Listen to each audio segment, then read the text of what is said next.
Well, here we are, another stop on the journey to finding hope, inspiration, and positivity in this crazy world we all live in. You are listening to Changing the Perspective podcast. If you are watching this on YouTube, please subscribe to our channel and like this video below. If you are listening on a podcast service, please like our podcast on your preferred service. No matter how you choose to hear this interview, we are grateful you are following us on this journey. Hey everyone, welcome back to another interview of Changing the Perspective. Today I have something very, very interesting and something that I'm not sure I ever thought I would interview. This is Jeff. I'm gonna butcher this, and I already asked you. How do you pronounce your last name again? Deskovic. Deskovic. I actually connected with him because he had someone that did a short documentary on Amazon called Convicted or Conviction, right? Conviction, yes. And basically, it was about the story of the fact that he was wrongly convicted of murder long time ago. And he's not here to tell his story and kind of what happened and all the pieces to that. And so super excited to hear all the stuff that revolves around this. I'm sure I'll have lots of questions. So tell us how this kind of all came to be, where this all started. I know it was probably a lot of crazy. So fill us in. Sure. So the year is 1990, and it's Peekskill in Westchester County, New York. It was suburban, middle class, ethnically diverse. The year is 1990. I am a sophomore in high school. I'm 16 years old, and a classmate who was in two of my classes, a freshman, one is a sophomore. She was murdered and raped. Peekskill was a really small city, approximately 25,000 people there. So murders were fairly rare. And so, this really created an atmosphere of fear, rumor, paranoia. And I got on the police radar because some of the kids in the high school. So, like, I lived kind of a double life. I didn't think of it that way at the time, but it really was looking back in hindsight. So, after school, I was kind of the life of the party. So, whatever I would suggest would be what the kids in the complex and nearby areas would do. If that's going to ride bikes, play Monopoly, do video games, we're going to go swimming, play basketball. We had games we made up. But that was after school. In school, I was more, the kids were a little bit older than I was. So I was quiet and to myself. I didn't really fit in there. So the police interviewed a lot of students from the high school, and some of them told the police that they might want to speak with me. So that was how I got on their radar. A follow-up factor is that this was my really first brush with death, and I was a sentimental teenager, and I had the emotional reaction. And the police thought that it was suspicious that I would have that type of reaction to somebody that I barely knew. She was in two of my classes, a freshman, one as a sophomore. So they looked at that as being suspicious. And a third thing was that they got a psychological profile from the NYPD, which purported to have the psychological characteristics of the actual perpetrator.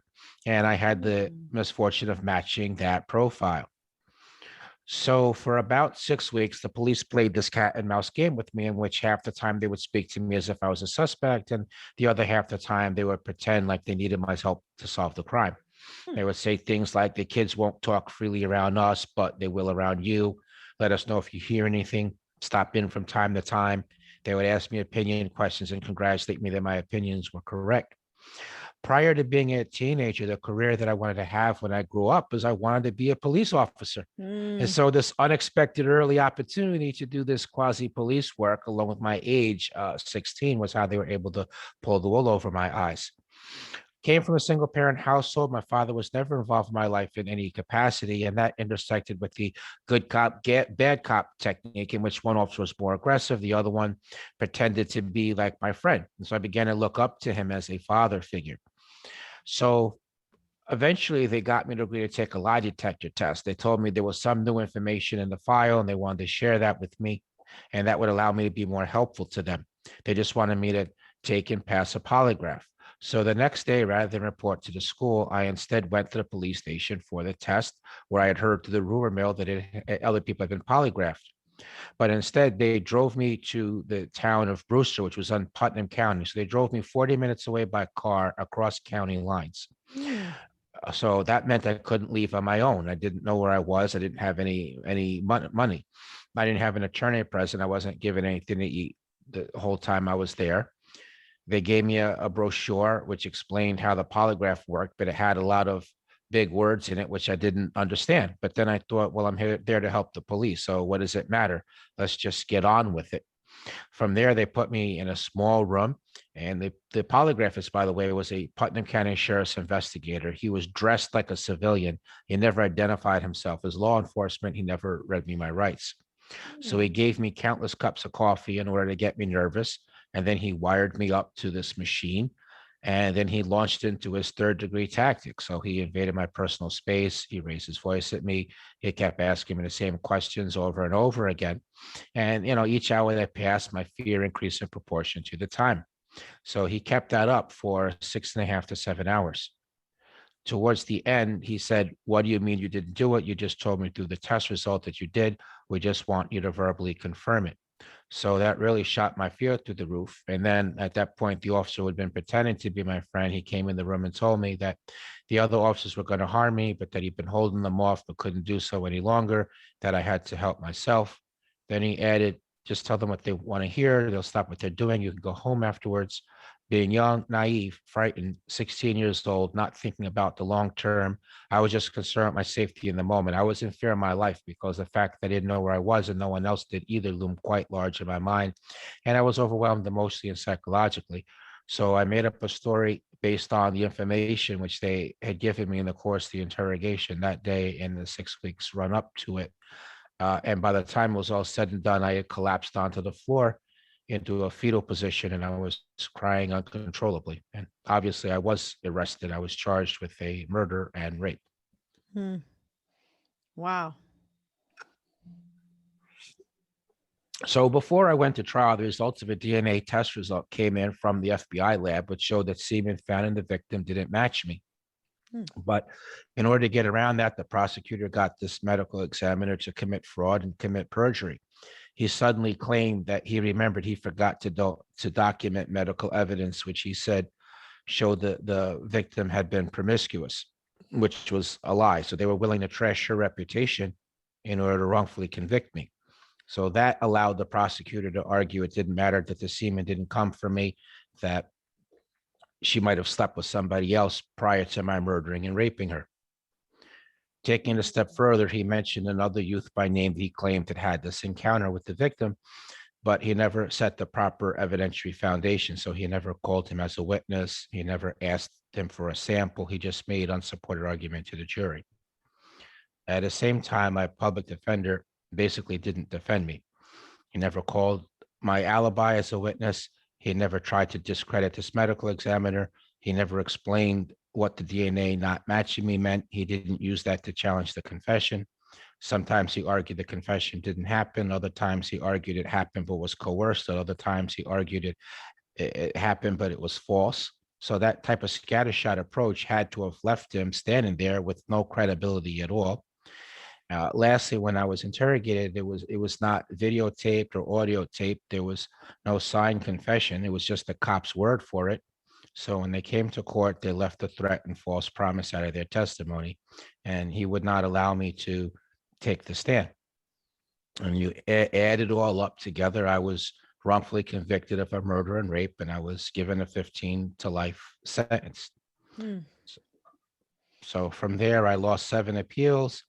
I wrote letters for 4 years looking for help and rarely getting responses.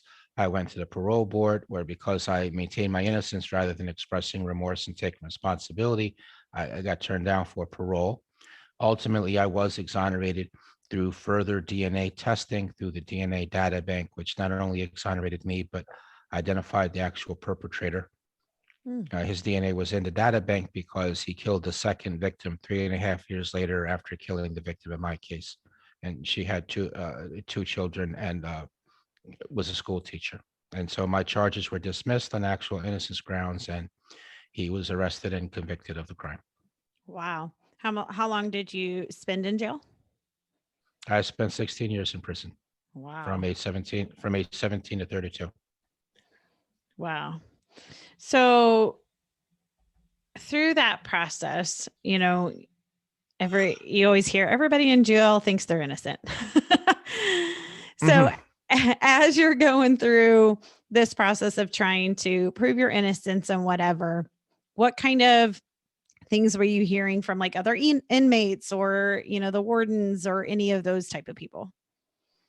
Well, actually, I mean, innocence isn't really something that's typically spoken about in prison Okay. because the concern is, well, first of all, it's a waste of time because even if you get someone to believe you, it's not like they have the power to do anything about it. Yeah.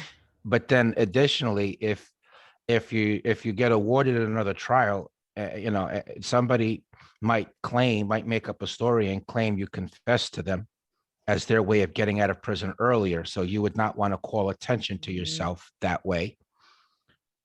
Okay. But I mean, for the most part, people really didn't talk about what, if they were, I mean, asking someone if they're guilty is just not really something that anybody would ask.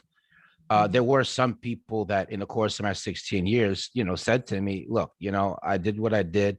I got caught, now I have to pay for that. So I'm not going to cry about it. I'm just going to make the best of it and, try to go home as quickly as I can.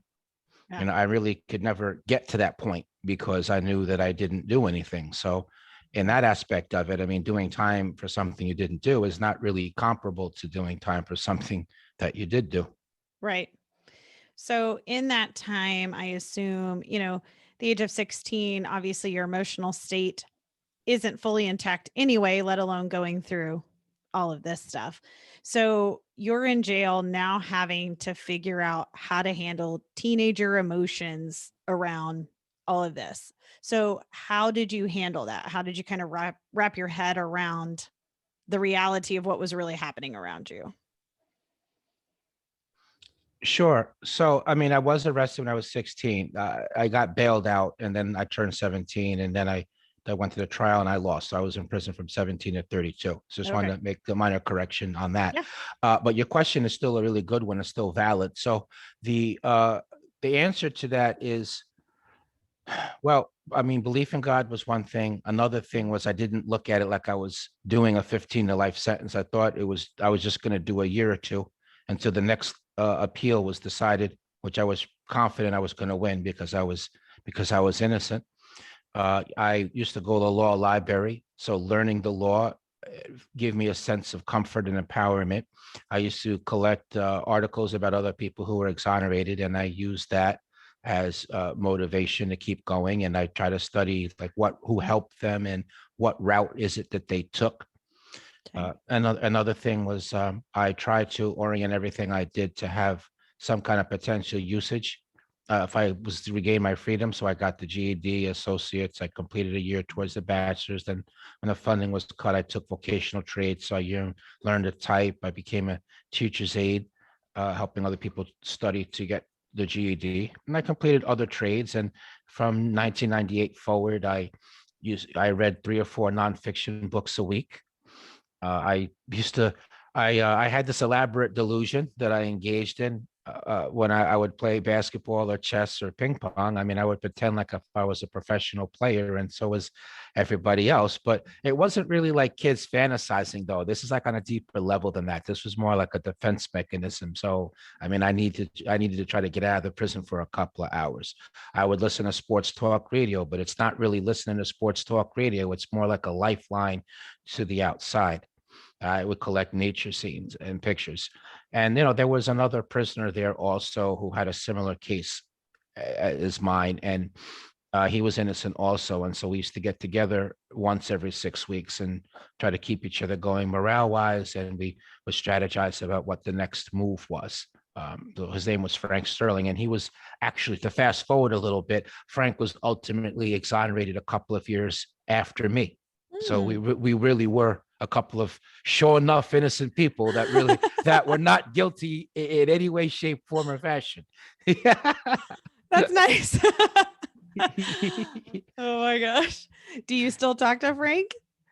I did for about 7 years. So Frank Okay. ultimately did 18 years, and unfortunately, after about 7 years of freedom, he passed away. Ah, So that's the reason why I'm not in touch with him. But okay. I did for the 7 years. I mean, I did get word from his because the same group that that exonerated me. The Innocence Project exonerated him also. So Hmm. I did drive up to the courtroom about 5 hours away to see the court proceedings, and I did spend his first 4 days of freedom with him. So that was definitely very memorable. Yeah. But prison overall, I mean, overall, prison was a very violent place. I mean, it was stabbings or cuttings, and there was gang activity, and the guards were abusive verbally, and you have to learn the prison code so you can survive. Mhm. I had and then it was also like a psychological battle as well. So I had to keep fighting off feelings of hopelessness, helplessness, thoughts of giving up, suicidal ideation. So there were all those aspects to it Yeah. as well. Yeah. So do you have access to therapy in prisons at all, or? Well, they have mental health workers there, and a few times I did try to access that, but they told me though that they had way too big of a caseload, and Mm. they were really prioritizing just people that were on psychotropic medication or were delusional or had Yeah. hallucinations. So, and I didn't really, and just from the limited times I did go, I never really felt like they had any type of real empathy or that I was a patient. I felt like they just looked at me as just another number, just another prisoner. So Yeah. it wasn't really the warm and healing environment that it really is supposed to be. Yeah. So talk about your transition after prison. What was it like to get back to kind of this normal life, or what you knew of as normal probably isn't the same as what it actually was.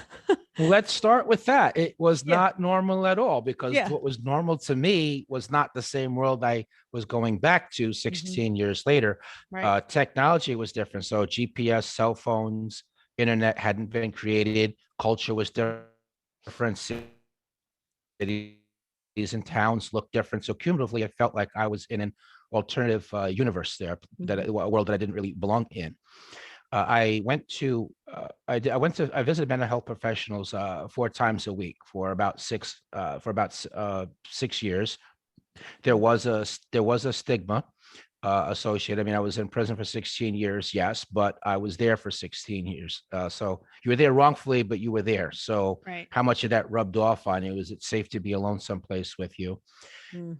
Then it was awkward when I would meet up with members of my extended family, because I knew who they were intellectually, but they really hadn't come to see me. So that was a different person, and so were they. So that was kind of a challenge also. Yeah. I was released with nothing. I mean, New York does have a compensation statute, but it took 5 years before I got anything. So I was always passed over for gainful employment. I mean, I was making money doing speaking engagements, and I was a weekly columnist, but the paper only wanted one article a week, and speaking's not a consistent form of income. Yeah. So it was very difficult. I lacked a stability of housing, so I kind of bounced around from place to place. At one point I was a couple of weeks away from a homeless shelter, but Mercy College, which offered me scholarship, allowed me to live on campus. So that was how Hmm. I avoided that. It was particularly difficult because the age that I was in prison, I mean, 17 to 32, your formative years. So I had never before lived alone. I had never gone shopping. I hadn't had a Mm. driver's license. I never had wrote a check. I had never balanced the budget. So that made everything kind of difficult, really difficult. But at the same time, while there was all of that difficulty, at the same time, I kind of found myself. I mean, I was an advocate. I was speaking. I was writing. I was trading privacy for awareness by doing media interviews. I was meeting with elected officials. I did get scholarship from Mercy College to finish the bachelor's degree. And from there, I got a master's degree with my thesis on wrongful conviction cause and reform. And after about 5 years, I was financially compensated. So I decided that I wanted to take my advocacy work to the next level and start Jeffrey Deskovic Foundation for Justice. And we've been able to free 10 people wrongfully Hmm. imprisoned. We've been able to pass 3 laws, and then as advisory board member to a bigger coalition group called It Could Happen to You, we passed 4 additional laws. And at some point, I decided I wanted to represent some of the clients myself. So I went to law school, and I'm an attorney as well. Wow. That's quite a I've been change. busy. I've been busy. Obviously. Although, 16 years in prison, you either learn a lot of stuff or you rot away, right? Like, Absolutely. Sure. Of course. yeah. Right. But I mean, I really love how there's so many opportunities in the world. Hmm. You're not limited educationally like you are in a prison. Yeah. So I mean, I do believe to a large extent, not to a total extent, but to a large extent, you can be what you want. You just Mhm. have to, chart a path and be willing to work real hard for it, and just and stick to it. So I mean, Yeah. I did that. So I enjoy that, and I really like the small things. So I like feeling the sun on my face. I like the fresh Mhm. air. I enjoy freedom of movement. I like experiencing the world. So the way I actualize that, I mean, I like trying new things. I like sampling new foods, doing new activities, going new places. I enjoy traveling as well, and so I am trying to enjoy everything. And the vehicle that allows me to do that, as opposed to being some angry or bitter person, is I take that energy that I would feel and I channel it into the advocacy work that I do. That's amazing. Do you still feel like you get kind of pushback from people who have their opinions on, your life in jail, regardless if they felt like you were innocent or not? Yes, I do feel like that does happen to some extent. I think Yeah. it's less frequent than before, but I do think Okay. that it still exists. And aside from that, which is an external thing, I mean, I also have things in my own head. Like, so Mm, if I'm debating something or argue something, but it crosses my mind while I'm doing that, well, listen, maybe put your hands in your back pocket, or just take an extra step back so nobody feels like you're trying to do anything to them. okay. But that's different from, like, the other thing I'm telling you. I know it exists because people have told me that third parties gave them advice to be careful around. So I know that that is not just a figment of my, Yeah. imagination. Yeah. But I'm just saying both those factors go on a little bit about me some, because, Sean, I mean, you committed a crime. I assume the answer is no, but I'm just as innocent as you are. The Right. only thing is I had the misfortune of being arrested and convicted for it before my innocence was established. It is the same Right. way between the rest of the world. So that kind of frustrates me a little bit. I completely understand. And unfortunately, we live in a very judgmental society. Everybody has an opinion about everything. So Right. that is a problem. But I mean, to hear you're doing some amazing work right now. And the projects that you're working on and the direction you've taken, one, I would commend you, regardless of spending years in jail or not. That takes a lot of work for anyone to accomplish, getting laws passed and getting people out of jail, going to law school. I mean, that by itself is a huge accomplishment. And I want to give you props for that, regardless of your journey to it. Thank you. I think that's awesome. But Mm. to then experience 16 years in the middle of all of that and still get that accomplished, like that's even over the top. You should be amazingly proud of yourself. I think that's amazing. So, congrats to all of that. Um, so where are you going from here? Are you just going to keep working with your foundation, keep trying to get new stuff done? What's your plan? Yeah, my plan is to keep, I have entered some of the foundation has 10 active cases now, Okay. and that's separate from the 10 people we got home. So I've entered some of those cases as co-counsel. So I want to, I want to work on continuing to free people. We're pushing policy changes, not just in New York now, but also in Pennsylvania and California. So looking to change some laws there as well, Okay. towards preventing wrongful conviction. I am doing some fundraising for the organization. I mean, my ultimate plan is I'd love to have a chapter in each state, in each country, because I see this as a Mm, worldwide issue. So I am pursuing donors and seeking grants and looking to add advisory board members. I am increasing the profile of the organization and myself, because I mean the two go hand in hand, as does the issue. yeah. So there's that aspect of it.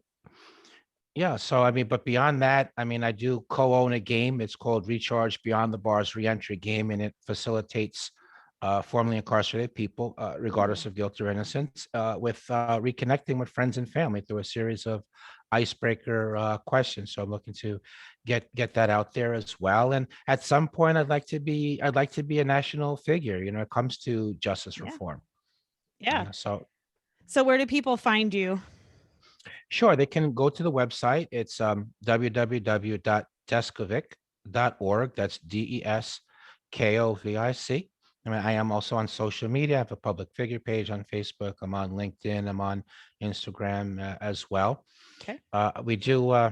I do in terms of people who enjoy the work that we do. A couple of things I'd like to just mention. Mhm. So Amazon does have a program called the Amazon Smile Program, and where people can register for a charity of their choice, and Amazon donates a small percentage of the purchase to the organization without it increasing the cost to the consumer. So I do encourage people to register for the Jeffrey Deskovic Foundation. One of my, in terms of in terms of trying to get financial support, we do have a page on the website Patreon, which is for people who are willing to be recurring monthly donors. So my dream is, what if there were 25,000 people willing to help free innocent people by sacrificing $3 or $5 on a recurring monthly basis? So, I mean, that's one of the things that, I mean, I see politicians of both parties, and they raise, double digit millions, triple digit millions of, Yeah. small dollar donations. But why not for justice reform? Why Yeah. not that? Who would miss $3? Who would miss $5? So I push that idea out there. But beyond that, I am looking to get my story told in, more formats. There is a documentary short out about me called Conviction, which is on Amazon Prime. But later this year, the longer version of it will be released. I hope somewhere along Oh, the line to find a book deal, find a movie deal. I want to continue to do speaking engagements and try to do some of the motivational speaking, because what I do when I do the presentations, I have the honorariums made out to the foundation, and it's a minor income stream. okay. But And is it go ahead. Gia that did that? The short version? I'm sorry, I didn't understand that question. Is it Gia that did the short version? Yeah, the short version is by Gia Works, and it's on Amazon. It is. Yes, it is. Yeah. Yes. Yeah, and Gia is the one who's going to release the larger version as well. Okay. I love working with Gia. That's awesome. She was actually my original contact for you. Mhm. I have not personally met Gia, and Okay. actually I'm just now seeing you for the first time, but um I watched the short version Mhm. on Amazon, and seemed to cover kind of the basics, but I did, like, there was part of me that was like, I feel like there's more to this. I feel like there's like, I wanted this like further information. So 100%. Yeah, absolutely. Yes, of course. No, look, I totally get it. I totally agree with you. And yeah, that's why the longer version is that's going to great. come out. It's going to be an hour and a half, and it's going to Yeah. have more people in it than me. It's going to, have my lawyer at the Innocence Project, some of my colleagues that I work on now. That's It'll have awesome. some footage of people that we've freed, and, my lawyer at the Innocence Project, and a few other people that help connect the dots. It's going to be, my is a going to be a portion of it. It'll have my mother in it. So it is going to be much Cool. more well-rounded. This was just kind of like the short tease, but Yeah. what I liked about it was a couple of things. First of all, it's distinguished from other documentaries about other exonerees, in the Mhm. sense this is about my life after exoneration and my Yes. advocacy work, rather than a deep dive into the legal aspects of the case. So I really liked Yeah. that fresh approach. And the second thing and this is really why I really am happy that, it was Gia that did it, is that in Conviction, I try to carry some water for some other non-innocence justice reform issues that I think are really important. Things like prison reform and parole reform, and elderly people in prison, and college education for prisoners in solitary confinement. I really feel strongly that, people are sent to prison as punishment, meaning the loss Yeah. of their freedom. They're not sent there to be mistreated. And when we allow that to happen, we have the system in the general overall state that it is. It's not justice anymore, and it's not rehabilitation anymore. And Yeah.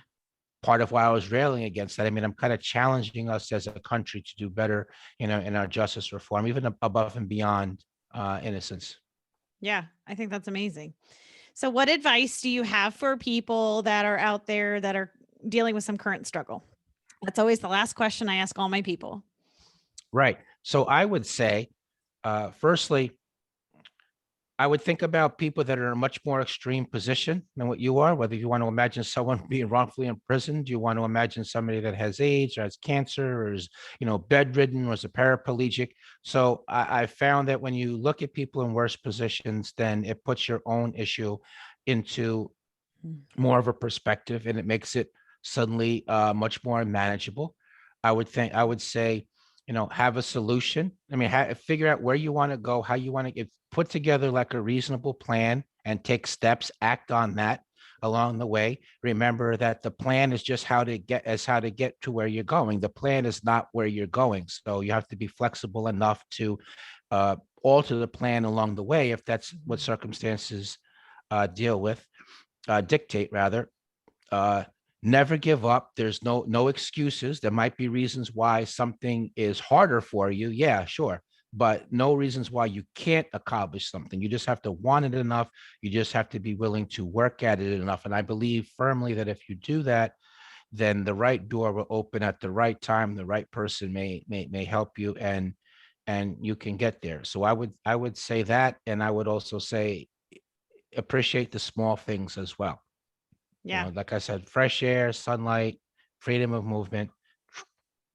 So I that would love it. be what I would say. I love it. Well, we will make sure that we put the link to Conviction in the description of this interview, as well as your foundation, where people can find you, and all of those things. I think people need to have easy access when they hear your story to where to find the rest of it. So we will definitely make sure we get that connected to the description of this interview for you. I really appreciate you joining us today, being a part of this interview. Like I said, I find that I'm very like, wow, what an amazing turnaround from what could have been something very tragic in the sense that you could have gone the complete opposite direction that you did. But to, find foundations and get lost past, I mean, that's amazing. So congratulations again. I think that's wonderful. Okay, so for my people that are watching this on YouTube, we just ask that you subscribe to our channel, like this video, and please comment. We'll make sure that Jeffrey gets to see all of the comments that you leave for us. We'll make sure he can answer anything if there's a specific question. We always try to stay connected to our people that we interview. If you're listening to this on your favorite podcast service, please favorite our service. We would love for you to be informed every week when we release something new. We always have cool things, new things coming out. This is one of those things that was on the docket that I'm just really excited about what we have coming. So please join us every week for all of our new stuff. I hope everyone had a wonderful week. Have a great weekend, and we will see you next time. Thanks. Bye.